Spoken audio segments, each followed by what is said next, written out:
ஐயா நீ ஓங்கி நல்ல ஐயா நீ எழுந்து நில்லு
இப்பவே நீ விலகி ஆசை வைத்த முதல்ல வந்திய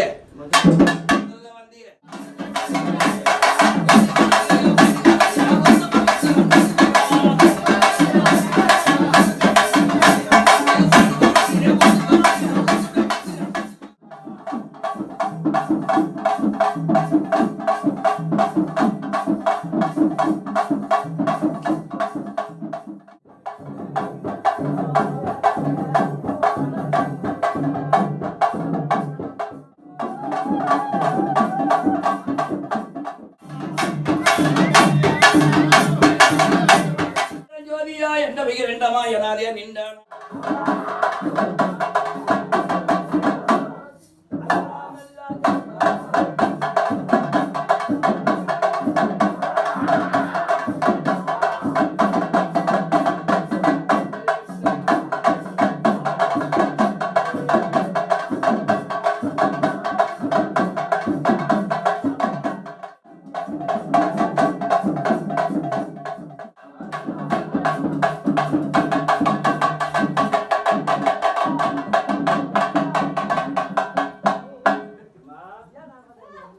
எல்லாம் போதுமா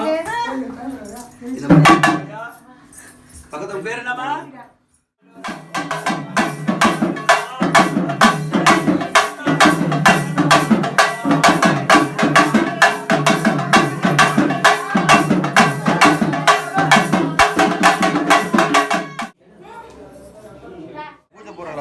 இந்த பூஜையுடைய வழிபாடு முறைகள் என்ன அப்படின்ட்டு பிள்ளைங்களுக்குலாம் வந்து தெரியணும்.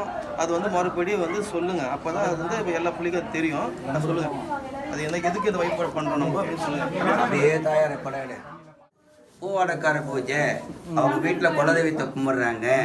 அப்படி குலதெய்வத்தை கொடுக்கும்போது மினேஸ்வரர் பச்சையம்மா இன்னும் இருக்கப்பட்ட அத்தனை தேவர்களும் முன்னிறுத்தி அவங்க தாய் தகப்பன மாண்டவர்களை கூப்பிடுற பூஜை பூவாடக்கார பூஜை குலதெய்வத்து பூஜை. அப்பேற்பட்ட பூஜையை இன்றிரவு செய்திருக்காங்க. இந்த தினத்தில் வழக்கில் அத்தனை தேவர்களும் அமர செய்து வருகின்ற அருள்வாக்கு கேட்டு பூஜை நிறுத்தியிருக்கோம். மீண்டும் நாளை தினத்தில் கங்கைக்கரைக்கு சென்று நூலேணி போட்டு கலசம் நிறுத்தி அங்கே அந்த அம்மாவங்களுக்கு வராமலுக்கு பட்டாடை உடுத்தி எல்லாம் வந்து சேர்க்கிற வரைக்கும் அந்த பூஜை நடைபெறும். அனைவரும் கண்டு வைக்கும்போது கேட்கும். இதனால் என்ன நன்மைகள் சொல்லுங்கப்பா? நன்மை என்னன்னா தாய் தந்தையை மறக்கக்கூடாது. ஐயரண்டு திங்களாயின்னு சொல்லக்கூடிய அங்கத்திலே பற்றி தாய் தந்தையை மறக்கக்கூடாது. தாய் திறந்து மறக்கக்கூடாது, குருவை மறக்கக்கூடாது, தெய்வத்தை மறக்கக்கூடாது. இந்த தெய்வ அனுகிரகம் தாய் தந்தை அனுகிரகம் பெறுவதற்காக வேண்டிய இந்த பூஜை. இதுக்குத்தான் பூவாடக்காரி பூஜை, குலதெய்வத்து பூஜை. அப்பேற்பட்ட பூஜையை செய்திருக்காரு உயர் திருவாளர் தயாளர் அவர்கள். அவருடைய குடும்ப மேன்மையடையும் நோயற்ற வாழும் குறையில்லா செல்லும் பெற்று எல்லாருடைய நல்ல அனுகிரகத்தை பெற்று அம்மன் பெருமை மிக அன்போடு கேட்கிறேன். மிக்க நன்றி.